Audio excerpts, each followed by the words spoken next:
This is Paul Schmid. Welcome to the Pursuit Zone.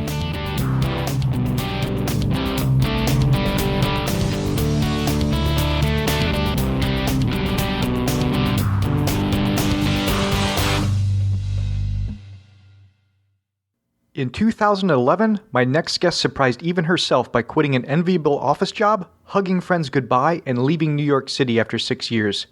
She went home to California to regroup, wondered what she was doing with her life, and then got herself a work visa and an outlandishly expensive plane ticket for New Zealand.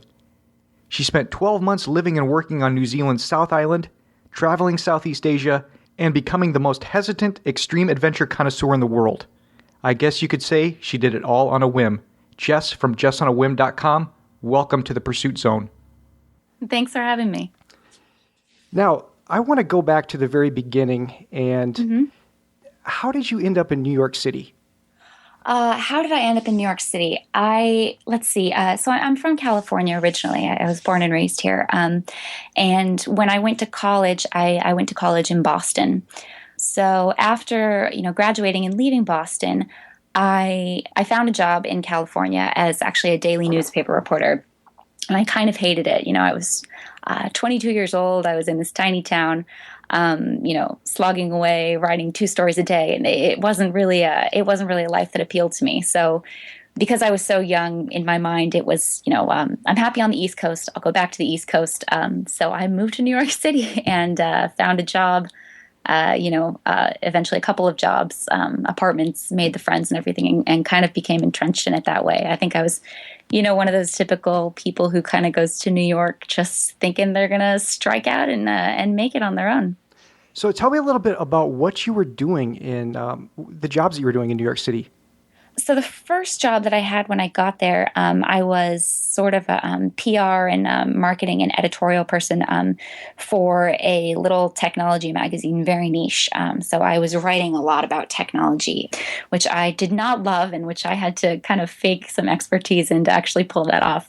So I did that for a couple of years before eventually finding my next job that I would have for the rest of the time that I lived in New York, which was working for the French government for their tourism promotion bureau. So I worked on the website for that, which means that basically I did a lot of editing, translation, writing, marketing, basically anything that you can think of to kind of encourage Americans to travel to France. That sounds like a great job. You know what? It really, really was. I was very fortunate to have it. And so tell me a little bit about how did you get that job? I mean, I know because I've read your blog that you speak French. Tell me about how all that happened. So yeah, I speak French. I love French. I love France. And I had this background in journalism. That's what I studied in college. And, I'd been a reporter and sort of an editorial associate and all that stuff for years.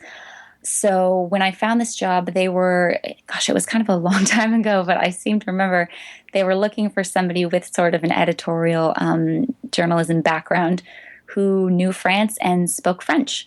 So, I think that I was lucky enough that I kind of had these skills where, when you're in college and you're majoring in journalism and minoring in French, you're kind of thinking, how am I going to make these two things work together? It's sort of an odd combination, I guess. So it's, I guess I just happened to be the person that they found that had those two kind of odd qualities working in tandem, fortunately for me. Well, that's great. Mm-hmm. Tell me about the steps that you took to get ready to make this transition away from work and into this adventurous lifestyle. Right. Okay. So it's, I guess you kind of hear sometimes about people having sort of this big aha moment and, 1 minute they're in New York and the next minute they're on a plane. That didn't really happen for me. I kind of had this very slow buildup with a lot of little moments leading up to the decision. So, I lived in New York for quite a while at that point, and I was very entrenched in, the daily routine. You get up, you go to work, you come back, you go to gym, you have your dinner, you go to bed, you go out on the weekends. It's, you're kind of having fun at the moment, and then you realize you wake up and it's 6-7 years later. So that had kind of been in my mind for quite a while when I started really thinking about leaving. So I guess, I remember actually I was sitting in my office one day and I was working on some project that required me to kind of go online and research these blogs written by expats, American expats in France. And you know how the internet works. After a couple of minutes, I was led to these blogs and sites that had absolutely nothing to do with France. They were just written by travelers and expats all over the place.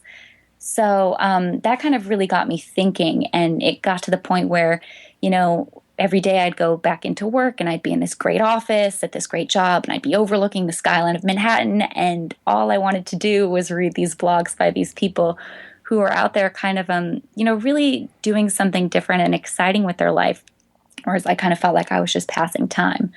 So that kind of really got me started about traveling long term. You know, I'd done some traveling, but nothing really extended. So I think that while I was doing that, I came across and signed up for a newsletter. I think it was called Briefcase to Backpack, that encouraged people and kind of helped them, you know, figure out how to take career breaks, which was a concept that I'd never even heard of before. In America, I think that we do not really think about not only the possibility, but the possible benefits of kind of taking some time out from this path that you've worked so hard to set yourself on for success, and kind of how that can actually help you taking some time away from it. So I signed up for that, and, you know, eventually I made this decision. You know, I'm not really sure what I'm going to do, but I know I'm going to leave New York. So I put in my notice with my landlord, and I told my friends, and I told my boss, and this was a couple of months in advance because I wanted everybody to kind of be prepared. What was their reaction? The reaction was, I think that my friends weren't surprised because I'd been talking about leaving New York for quite a while. My boss, you know, my office, everyone was actually really understanding. You know, I think I was kind of touched by how, you know, how much they actually expressed wanting me to stay, but they understood that I was ready to move on. So I think that actually the really hard part about telling somebody that you're going to leave, sort of this life that you've built, is that, you know, people expect you to kind of have an answer. I'm leaving this because here's this great thing that I'm setting out to do. And at that point, I still had no idea. It was just kind of time to get myself out of New York, and I was going to figure it out. Right. So people's reaction was, people had a lot of questions. And, you know, I was never really sure what to tell them at that point. I'd say, you know, maybe I'll make a go of it in San Francisco. Maybe I'll go try Chicago. Maybe I'll look into going to grad school. And I would say these things, and they'd all be, you know, kind of good ideas in theory, but none of them really kind of struck a chord with me. None of them really called out to me. I wasn't excited about any of them. And one day before I left, I had sort of a chance meeting with just a friend of a friend who I didn't even know that well. And, you know, she had asked me where I was going, and I said, I have no idea. And she said to me, you should go to New Zealand for a year. I did it. It was awesome. And for some reason, I know it sounds crazy, but for some reason, that was the first suggestion that anybody had ever made to me, kind of the first idea that I'd come across at that point that just instantly made sense. And it was like, you know, of course I should do that. Of course. So I think it was all sort of leading up to that. And, you know, even after that, it took me several months to kind of pull the trigger. But it was all sort of these hints that I wasn't doing what I should be doing, and that, you know, I should be kind of out doing something kind of crazy. If I was already going to uproot my life and leave New York behind, why would I immediately go settle down somewhere else and do something similar when I kind of had this opportunity to go do something kind of crazy and potentially incredible first? Exactly. Yeah. So at what point in the timeline here does this Meet, Plan, Go thing happen? So actually, Meet, Plan, Go, I guess I should kind of explain what it is. Meet, Plan, Go is this really cool organization that has annual events, and they hold them all over the country. I think they've even got a couple in Canada. And basically it brings people interested in long-term travel together to kind of network with each other, talk to each other, and they do panel discussions at them with people who've actually kind of pulled off long-term travel successfully, and they talk to you about travel insurance and making friends on the road and budgeting for your trip and all this really great stuff. So I had learned about that somehow, and actually my flight that I scheduled home to California, my first sort of commitment for I'm definitely leaving New York, is instead of buying my ticket for the Meet, Play, and Go event in New York, I bought my ticket for the one in California, which was like mid-October or something. So my deadline to be in California was mid-October. So that's how I kind of ended up there. Let's talk about New Zealand. Mm-hmm. Tell me about the process that you had to go through to get this work visa. Right. So actually getting the work visa it's incredibly easy for New Zealand. I think I just Googled, like, how do you get a work visa for New Zealand one day? And you go to the immigration page of the New Zealand government's website. You fill out a little form that basically says, I'm under 30, I don't have tuberculosis, and I don't have a criminal record. You don't give them any money or anything. You email this thing in, and a couple of days later, you have your visa. You can, there are a couple of other ways to go about it if you don't necessarily fit all of those criteria. You can get a special visa through a company called IEP if you're over 30 but under 35. That costs you several $100s, but kind of gets you out of that being under 30 trap if you're not quite under the age limit. So yeah, that portion of it was actually really easy. And then, I kind of bought the guidebooks and everything. I actually applied for the visa first with the theory that, okay, if I get the visa, then maybe I'll buy the ticket. It's free. I'm not really making a commitment. And then, I got the visa, and a couple weeks later, I just woke up one morning and said, this is it, buying the ticket. And then I realized, crap, I haven't planned anything. I don't know anything about this country. So, I got, the guidebooks and everything, and I sort of skimmed them, but I'm not a big planner when it comes to travel, which is crazy because, I say I did this whole thing on a whim, which I did, but the amount of time that I spent kind of putting all of this abstract thought into it as opposed to actually planning is crazy. So it was a really drawn out whim for which I really did very little preparation. Are you a gear person? Do you spend like hours of time on the web looking at people's gear lists? And you know what? I don't. I actually, like 2 days before I left for New Zealand, I read some travel blogs, and I was reading a blog by some people I'd met at Meet, Play, and Go actually, and they have this really detailed packing list about, here's how many extra memory cards we packed for our cameras, and here's how many pairs of socks we packed, and here's exactly the kind of backpacks. And I was like, oh, geez, I haven't done any of this stuff. I haven't packed. I don't have any gear. I actually, basically closed my laptop and went out and I bought packing cubes and, a foldable day pack and all the stuff that I hadn't even considered really kind of what an undertaking this was when I actually signed on to do it.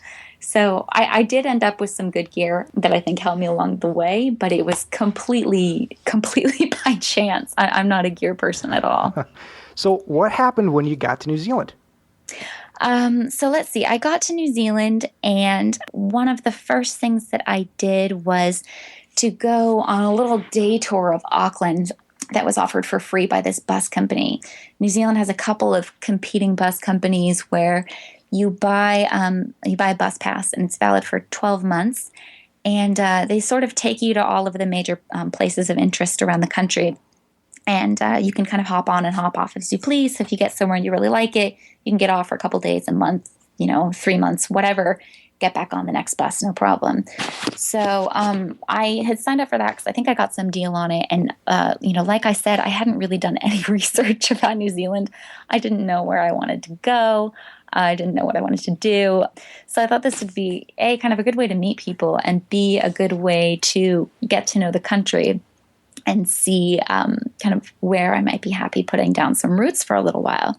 So I got this bus pass, and I went up north of Auckland to the Bay of Islands, came back down to Auckland, and then just started working my way south on this bus. And yeah, basically kind of, meeting people, getting to know New Zealand a little bit, seeing all of the things that I probably should have read up on before.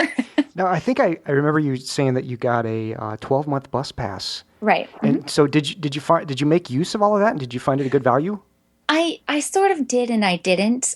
I used it for about a month and got to the way that they sell a couple different sort of route options, and the way that the particular route that I had bought worked was it went up north of Auckland to Bay of Islands, back down through Auckland, and then it went down through the North Island. You take the ferry down to the South Island. It goes down as far as Queenstown on the South Island, which is about 2/3 of the way down. And then it loops back up around and hits different cities kind of on its way back up to Auckland. So what I did was I used it for about a month, maybe a little bit less than a month, and made my way down to Queenstown, which was kind of the southernmost point of my route that I had purchased. And by the time I got to Queenstown, the nice thing about the bus is that you make a lot of friends on it. So I was able to, meet some people and befriend some people who, by that point we were all kind of like, God, we hate the bus. We're sick of the bus. Let's get a car. Let's go on a road trip. So once we got there, we went on a road trip on our own in a rental car. And the last place we stopped, I ended up staying to live and work. So I did not get back on the bus really after that. Now, what was the name of that town? The name of the town was Arrowtown. How would you describe Arrowtown? Arrowtown is this little gold mining town in the mountains. It's sort of like... It almost looks like a Disneyland set, sort of, from the main street view, but set against these just incredible, stunning mountains, New Zealand caliber mountains. So it was a very small town. I think the permanent population was something under 3,000 people. And so it basically existed for these locals and for people to come on sort of day trips or come stay overnight in town and get this sort of nostalgic experience. You can go panning for gold in the river. You can go for little hikes. You can go to, the old time chocolate shop and stuff like that. So it was a very small town. Most of the locals were actually Kiwis, which was cool to kind of get to meet and work with some locals. And there was not a lot to do there, but it was a really pretty place to be, and it was a really easy place to save money because there was really no temptation to spend it on much. So tell me about how you got your first job there. It was, I had been kind of, because I come from this, professional office background, I'd been really worried about, my CV and, am I going to get an office job? Did I bring enough clothes for interviews? All that kind of thing. And my friends and I, who I'd taken this road trip with, we were in this little lodge in Arrowtown. And my good friend Haley kind of got up early that morning and went into the living room of the hostel that we were in and started talking to the manager, who was an American about my age. And she mentioned that she thought it was really pretty there and, did he know of any work? He said, my roommate works at the bakery down the street. They're hiring. She came and woke me up. 5 minutes later, we marched down to the bakery, asked them if they had jobs, and 10 minutes later, we'd been hired and we were working our first trial shift. So it really happened very quickly. I did not, they didn't ask us any questions. I didn't give anybody my resume. It was really, it was just boom, snap, it happened. So I'd never really experienced anything like that, which was pretty cool. So how would you sum up your experiences working at that bakery? You know what? It was a very, very, very popular bakery, so it was extremely stressful at times. It was really hard work. It's, again, when you come from an office environment where you're used to sitting at your computer all day and you know exactly what you have to do that day and kind of what's expected of you and what your duties are, it's crazy working in this sort of fast-paced environment where you're, 1 minute you are talking to customers and there's a line out the door, and the next minute you're taking pies out of the oven and sweeping the floor and helping to make, lattes next door at the cafe and helping bust their tables, washing dishes. So it was really hard work. I have a lot of respect for people who can do that on an everyday basis. So it was really cool. And I will say, you meet a lot of people when you're doing a working holiday who tend to work in sort of the tourism industry and sort of tourism hotspots and never really meet any locals. And the cool thing was that a lot of the people, the regulars who would come in there, were locals. You kind of got to know them every morning because it was a small town. You would work with locals. So it was a really cool experience, and it came out of nowhere, and I never would have expected it up until, minutes before I was actually working the shift. I had no idea that would happen. So it was very cool. It was very cool. I'm really glad it all shook out that way. Eventually, you had the opportunity to take a break, leave New Zealand, and was it Indonesia that you went to next? I started, I stopped in Australia on the way, but Southeast Asia was kind of the main goal of that trip. Yeah. So Well, let's when, let's yeah. let's stop and tell me about Australia. So Australia, Australia was kind of one of those places that I'd always, it had always kind of, I mean, obviously been on my radar. It's a kind of, everybody, I think it's on a lot of people's bucket list as a place they want to visit. And I'd always wanted to go to Sydney and see the Opera House and all that. So I had always kind of had in my mind, maybe when I'm in New Zealand, I'll pop over to Australia for a couple weeks, on my way back or to take a break or whatever. So I really, I only went to a couple places in Australia because, as I said, kind of the main goal was Southeast Asia. So I was kind of in a hurry to get through Australia, which is very expensive and very time consuming, being such a big country, to get over to Southeast Asia. But my time in Australia, I really enjoyed. It was absolutely, stunningly beautiful country. I really kind of fell in love with Melbourne when I was there. And, the people are really laid back. The weather's great. It was kind of it was a nice kind of easy place to travel to that was still very foreign to anything that I'd experienced before. And eventually, then you made your way to Southeast Asia. Mm-hmm. I'm sorry. Go ahead. Oh, yeah. Kind of the cool thing about Southeast Asia and going there was that I'd been, that this whole concept of kind of living life on a whim. It's the girl who I'd been working at the bakery with, Haley, my good friend, and I were sitting in this little caravan that we were living in, basically when we first started working in Airtown, and we were saying, oh, what should we do with all this money that we're saving? And she said, do you want to go to Southeast Asia? And Southeast Asia is a place that I'd never even considered going there for whatever reason. It wasn't on my radar. It didn't hold any appeal. I never even really thought about how I'd be in sort of the same part of the world as Southeast Asia when I went to New Zealand. So for whatever reason, I just said, yep, let's do it. And from that time on, it was just kind of the goal that we were working towards and, not going out to dinner, saving our money for this trip and all that stuff. So Southeast Asia, I think, was actually a really big kind of step in terms of the way that I started living and started traveling. What was of that Southeast Asia experience, what was your favorite part of that? There are certain countries, Malaysia and Laos probably were my favorite countries that I was able to visit there because, one, they're both just stunningly, stunningly beautiful. And two, I found the locals there to be really genuinely friendly. When you've spent quite a bit of time in Southeast Asia, at least as a traveler, you start to kind of see people either as genuinely friendly or as just friendly enough to try to get you to buy something. So in Laos, Malaysia, I was fortunate enough to meet quite a few of those, they're really friendly, genuinely friendly people. So they're also both countries that I wish that I'd gotten to spend a lot more time in. So I'd say that geographically, those were probably my highlights. But really, I got to do all these really cool things in Southeast Asia. I got to go surfing and elephant trekking and ride this 2-day, this wooden boat for 2 days, down the Mekong into Laos and all this really kind of crazy once in a lifetime stuff. But when I look back, I think about the Malaysian guy with dreadlocks who was teaching me how to, play the chords for Leaving on a Jet Plane on the ukulele. And I think about the new friends in Vietnam who taught me how to ride a motorbike.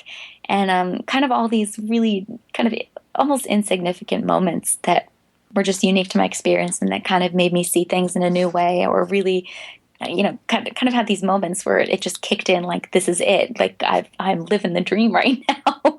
It's kind of all those moments that become the highlights in retrospect. There was a point in your blog where you mentioned that your father tells you to, you have to, I'm paraphrasing here, sort of like photograph the little things the things that you may not be thinking about. So that kind of sounds like that rings true. Yeah, it definitely does. So yeah, my dad loves all that stuff, the kind of stuff that really gets overlooked and sort of you might think of as sort of banal in your everyday life. But, even, just the front doors of the buildings are different. You take pictures of those. The way that people get around is different. So yeah, trying to take pictures of all that, but you don't really think about it because it becomes sort of your normal everyday life when you're there. So it's really, I wish I had the pictures, but at least I've got the memories. I want to take a jump back here in the timeline. And Sure. I remember reading about this anti-Valentine's Day thing. Yeah. So tell me about that. So anti-Valentine's Day is kind of this, it's sort of silly, but my friends and I in New York always did this thing on Valentine's Day. We always kind of thought Valentine's Day was kind of this silly, saccharine, kind of lame holiday. So my friends and I, at some point when I first got there, started doing little AVD outings. So, it would start out with just we'd go out to dinner, and then the next year more people would be interested. So we'd go to brunch and then, go to a bar afterwards. And after a couple of years, people were inviting their friends and their coworkers, and we were getting all these requests to to get on the invite for this thing every year. So we would end up just having this huge day-long party on Valentine's Day every year. And even, girls with boyfriends were ditching their boyfriends to come hang out with us.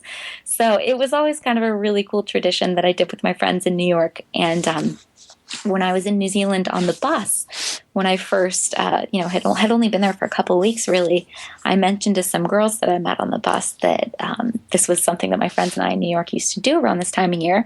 And they all just immediately got really excited. And they said, "Oh my God, can we do that in a couple of days on Valentine's Day?" So we ended up doing one in New Zealand, which, it sounds kind of silly, but at the time it was like, I'm in this new country. I have real friends. We're planning something, like this is a thing. It sort of made me feel kind of established and like I sort of knew what I was doing, even though I'd just gotten there. So it was really cool. I know it sounds probably kind of silly, but it was a really cool experience. No, it sounds great. Are you a fan of Seinfeld? I am, yeah. Because the first thing I thought was Festivus. Yeah, Festivus for the rest of us. Yes. Exactly, yeah. It's like a Valentine's Day for people who don't really care about Valentine's Day. Minus the aluminum pole. Yeah. Let's go back to your travel companion. Tell me about how that kind of changed the dynamic of the trip, and talk about traveling with a partner versus going solo, pros and cons. Right, okay. That's a really good question. So somebody who I did a lot of traveling with in New Zealand and in Australia and Asia was my very good friend Haley, who I met in New Zealand. And, we worked together in the bakery in Arrowtown. We lived in very close quarters the entire time because, we were trying to save money. So we're living in, either a tiny room at a hostel or a tiny caravan out in the backyard. So Haley's a very, very dear friend of mine. And so, when we took off from New Zealand to go traveling in Australia and Southeast Asia, we went together and we did 2 weeks in Australia together. And we did Asia together really up until Vietnam. So probably about 2.5 months. And it's really, I think that there are a lot of pros and cons to traveling with somebody, as well as to traveling solo. So I really, if you're going to travel with somebody, especially for quite a while in an unfamiliar environment, I think you need to be absolutely certain that you are 200% compatible with this person, because, you can be best friends from childhood, but eventually you are going to be somewhere where you don't speak the language, you don't know the layout, it's 100 degrees outside, your bus isn't coming, and you're lost, and you haven't eaten in 9 hours, and somebody's going to get cranky. So I think it's important to kind of be compatible with somebody and travel with somebody where you can both say, this is enough. I need a break. I need to go off on my own for a day, which luckily Haley and I were able to do with each other. So she was a great travel companion. And I think that there are sort of a lot of obvious benefits to traveling with somebody. You have the companionship, obviously, and then at the end of the day, you have somebody to discuss the things that you've seen with. It sort of solidifies that you've actually experienced and seen the things that you have. And then there's also, especially when you're a girl traveling by yourself, there's sort of, not safety in numbers, but you're almost less intimidated sometimes in numbers. So there are situations that maybe you wouldn't go into on your own. Maybe you'd like to, but you wouldn't necessarily. and having somebody there makes it easier for you to go and experience this new thing. So I do think that there are a lot of benefits to traveling with somebody, but I'm also a huge proponent of traveling solo. So Haley and I eventually split up on the travels just because she was going back to New Zealand before I was, and so the timing wise, it just made more sense to split up. So I did Vietnam and Cambodia and parts of Thailand on my own, and I think that it's hard for me to overstate kind of the benefits of traveling on your own, because I mean, in the first place, you're not sort of reliant upon somebody else to agree with what you want to do when you want to do it. You don't have to factor in somebody else's budget or time frame or whatever you want to do, whenever you want to do it, however you want to do it. You're free to go and you don't have anybody to answer to besides yourself, which I think can be really important when you're doing a trip that might end up being sort of once in a lifetime. You want to get it exactly how you want to get it. And so there's that to factor in. But I also think that when you're traveling on your own, one of the reasons that we travel, one of the reasons that I travel at least is, to kind of open up to different situations and people and cultures that you don't really get a chance to experience at home. So when you're on your own, I think that it makes you much more open. It makes you kind of more hungry to go talk to new people because you don't know anybody. It makes you more approachable to strangers who want to come talk to you because they don't know anybody, and you're not intimidating. You're all by yourself too, and it makes it so. You're in Kuala Lumpur and you're with your friend and you're riding the bus. If you're with your friend, you're sitting at the back of the bus and you're talking about your day. If you're on your own, you are sitting all the way up at the front and you are helping the driver practice his English, and he's telling you all about the local education system. So I think that there are really a lot of ways that traveling solo, it's not perfect. You do get lonely sometimes, but you always meet people. You're always open to new situations. You don't really, there's nobody to kind of interfere with, that next just bit of serendipity around the corner besides yourself. So I think that traveling solo is a really special and almost kind of necessary experience that I think everybody should really give a try. Absolutely, I agree. Mm-hmm. Now let me go back to, I can remember seeing some photographs on your blog about your sleeping conditions. I mean, you and your traveling companion are like, beds right next to one another. Yeah. So I wanted to go back because I know you're a big fan of hostels. Yeah, I am. So, tell me, because I've never had the pleasure, I guess, of staying in a hostel. So tell me all about the world of hostels and what you like about those. I will. This is actually, hopefully I'm going to try to keep it, down because this is a can of worms for me. I'm working on a blog post about it right now. Okay. Because I think that hostels really don't get a fair shake these days because people remember them as, or think of them, or have had experiences in them where, it's 24 people in a room and everybody's drunk at night and they're throwing up all over the place and it's cold water showers and it's noisy and it's just, God, why would you want to do that to yourself? And I mean, don't get me wrong, there are plenty of hostels that are still like that all over the world. I've stayed in some of them. They're not great. But when you start to stay in hostels kind of a lot, to really live in them, as I did for over a year there, you get better at doing your research and you find that there are all of these really incredible hostels that are just completely changing the concept of what hostels are. So it's not that I love all hostels. It's that when a hostel is good, really good, I love it. And I think it's an incredible thing. You walk into a good hostel and it's like walking into a home. You have these communal areas, the kitchens, the lounges, that people in a good hostel will respect. And it's really, the communal areas really encourage you to do something that I think is such an important aspect of travel, which is, meeting new people from all over the world, really, all different backgrounds, all different ages. So the interaction that they encourage is a really cool thing, I think. I also think that you kind of see these small moments of sort of poetry in the beauty of like the courtesy that people will treat others with in a good hostel, where, if somebody gets up early and everybody else in the room is sleeping, they'll tiptoe around and they'll whisper, and they'll really kind of treat everybody with respect. They'll wash their dishes in the kitchen. They'll lend you the oil or the salt or pepper, whatever you need to kind of finish whatever it is that you're making. So I think that when a hostel works well, and there are plenty of examples of times when it does, it's a way for you to save money staying somewhere, yes, but it's also really a moment for you to feel like you're part of a community and kind of witness some of the better traits in human nature, I think, in action, which is, it might be a strange setting to think about those kind of things happening in, but I really believe that when it works well, that's how it works. Now, you had an opportunity to work at a hostel.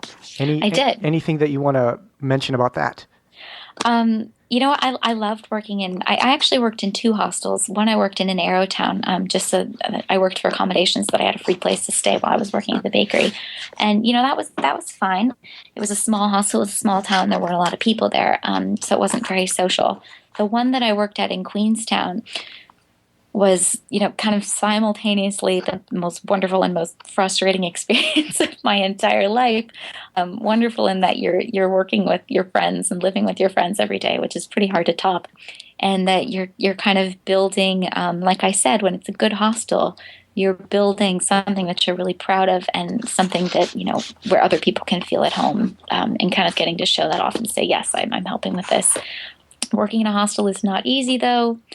You're never really off duty. You're trying to make your dinner, and this guy comes up and he wants to chat with you and befriend you, but you all know that last night you had to clean up his puke because he was drunk and you were on duty. Or, you're making your coffee in the morning in your pajamas, and somebody locked themselves out of their room, and they know that you work there, so they assume that you will go down and, get them a key and get them out of there.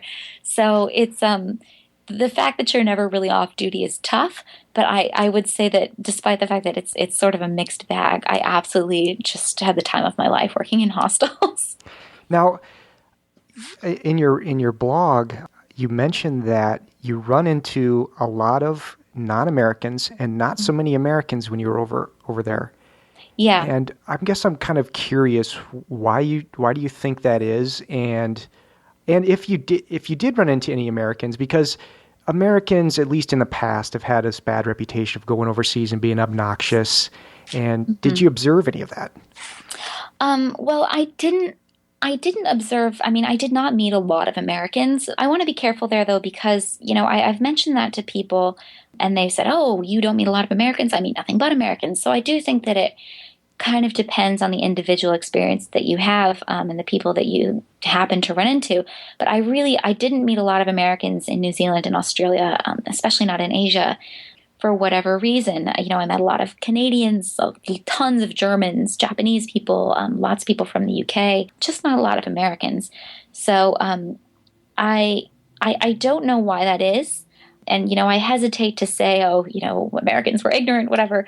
I think that maybe Americans are traveling more to other places that I wasn't spending my time in. Sure. It could be coincidence. Yeah, it could be coincidence, but I did not see a lot of Americans, no, which actually, it made me sad, because you see these people from all of these other countries and they're communicating with each other in English because it's the common language that they all speak. You go to Laos and you're trying to buy something on the street, and, the Japanese person standing next to you can't communicate with this person unless it's in English, so you kind of have this jackpot that you don't know about, at least over there, where you already have sort of the most difficult part of travel out of the way. You don't, you can get by without speaking another language, which is, makes things immeasurably easier. Absolutely. So there's that. But I mean, to get back to the part about negative American stereotypes, I really didn't run into any. I would get sort of the good-natured ribbing about how Americans like things to run, in a smooth and orderly fashion and stuff like that. But I never, nobody ever thought that I was going to cause kind of a ruckus or any mischief just because I was American. So yeah, maybe people are a little bit more open-minded than we think. Let's talk about food. Now, I sometimes when I was reading your blog, I thought it was going to morph into a food blog on vegetarian travel and eating. So, because I know you're a vegetarian, I'm not, so I can't relate there. But That's all right. tell me about the experience traveling and trying to maintain your vegetarian lifestyle. Yeah. So it's never been a problem for me. I've been a vegetarian for a very, very long time. And I've done some traveling in the past. So I've always been able to kind of find something. There's never the worry that, I'm going to leave the US and, we're not going to have health food stores anymore. What am I going to do? You can always kind of find something.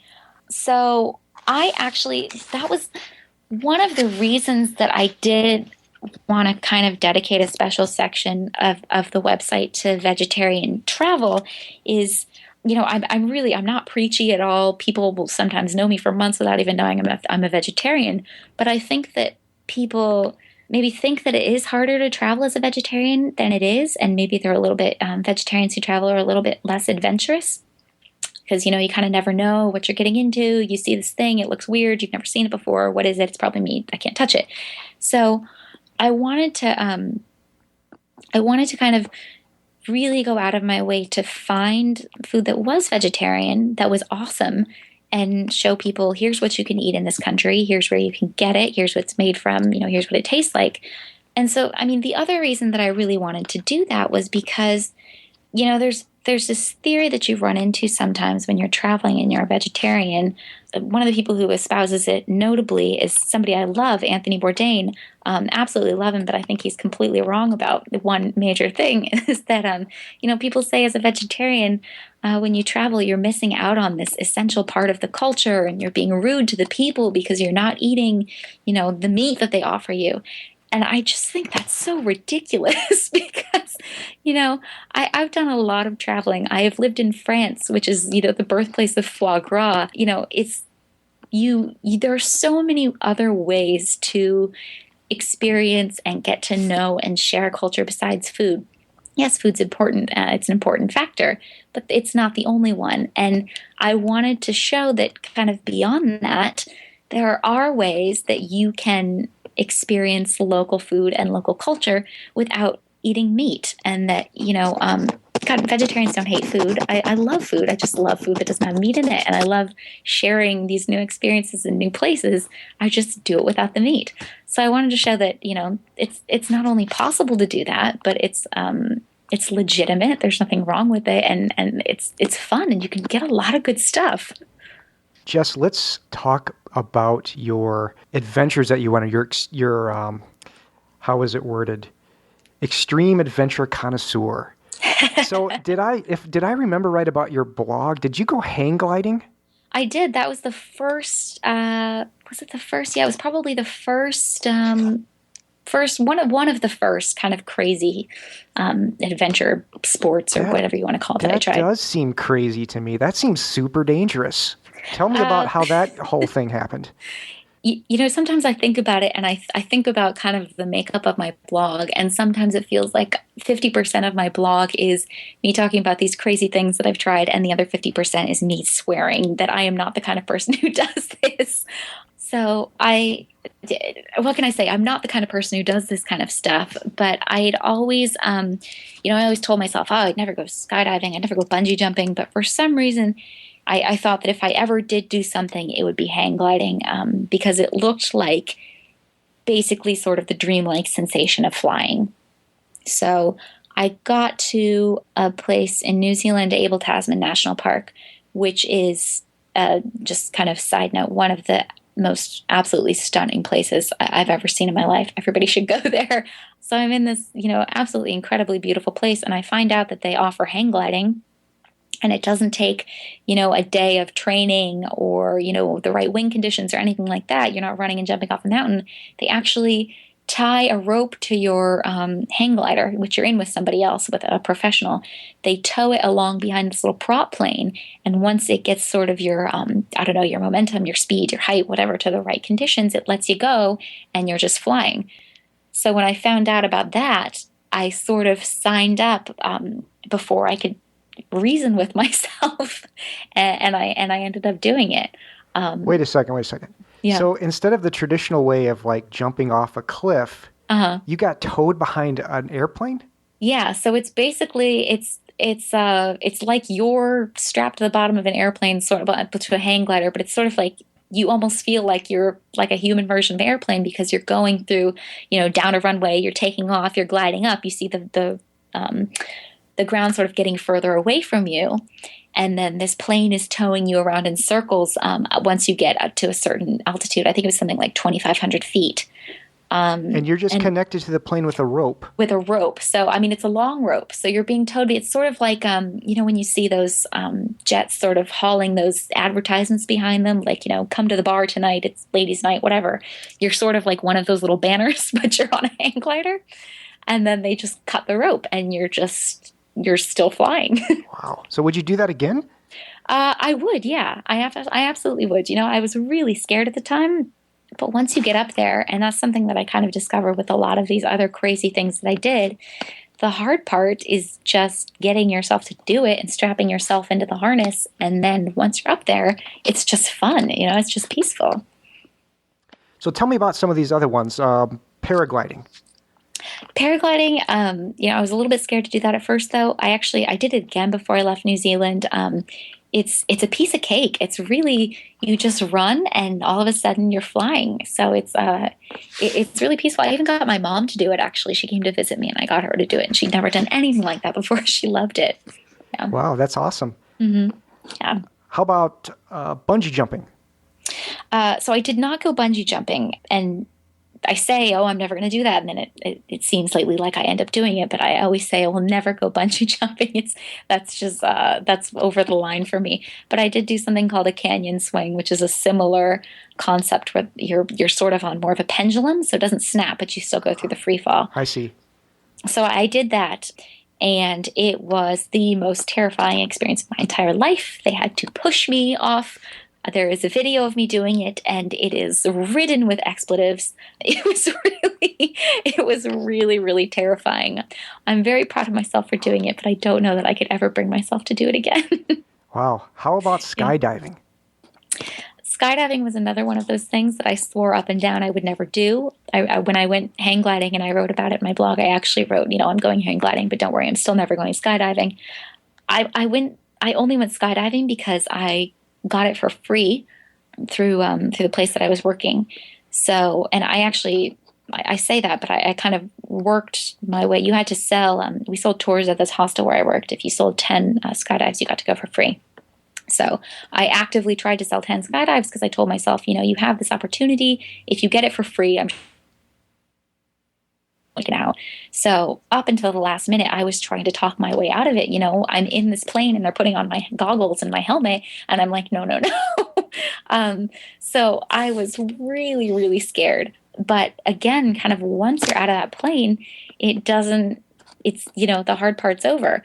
And I think that it sounds sort of cliche to compare it, taking a leap to kind of doing a trip like the one that I did, or, taking off to do something unknown. But when you do kind of take the leap to do a big trip or anything, any sort of major life decision, I think you kind of look back. I look back now, and it surprises me sort of how organically you start looking at everyday decisions that way, and how quickly you start kind of doing everything else, either on a whim or, as sort of a leap of faith. So as scared as I was to do those things, it almost made sense logically at the time. Like, of course, this is the next step. Of course, I'm going to do this, even though it's terrifying. So of all of those extreme type of adventure sports, which one was your favorite?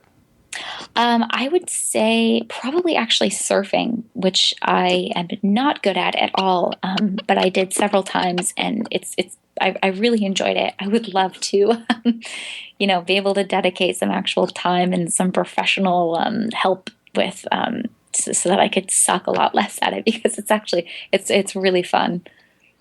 There came a point in your time over there that you made the decision to come back to the United States. Tell me about that. So that was a really, really, really tough decision, actually. I had my visa in New Zealand had expired after a year, And I had sort of made this decision where, actually, when I was still in New Zealand, I had applied for a working holiday visa in Australia. They have a similar kind of concept that you can do over there.